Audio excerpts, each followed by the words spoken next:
everybody, it's Dr. Magnifico from Jarrettsville Vet and Polly.com. This is Helly. I got a question the other day about lipomas on dogs.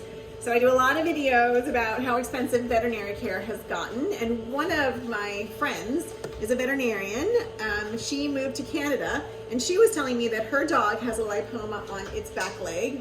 So we're gonna come on around the back leg. This is the back leg. This is a lipoma. So when you look at the back of the left leg, this is a normal looking back leg. And when you look at the back of the right leg, this is lipoma. This has been tested, so he's done an aspirate before. It feels like a lipoma, so soft and fluctuant, but it's just in a bad spot. When you get lipomas that are inside your, the inside of your leg, it can cause difficulty ambulating if it gets bigger.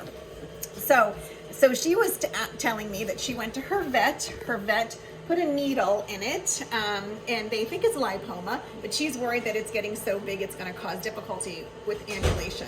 So she called me and she said they want to send me for an MRI and then to a surgeon, and the cost for that is somewhere around $6,000. And I said, that's a lot. She cannot afford $6,000 and she's a veterinarian. So we talked about what I would do here. So for this patient, I would do an aspirate, make sure it feels like and looks like there's fat cells in there. And then I would do an exploratory to see if I can at least debulk. So I would make an incision right about here. And if this is a lipoma, most of them shell out pretty easily and pretty simply, and they're pretty easy to remove. I will know within about 3 minutes of surgery whether or not this is one that's embedded in the muscle, which is very difficult to remove. And I've had 2 dogs that have had a mass here, and I can't remove them from the muscle bellies. And then, but most of them shell out pretty easily. And you want to take them off before they get so big that you have either a lot of dead space or a difficulty ambulating. So that would be my workup for taking care of a lipoma.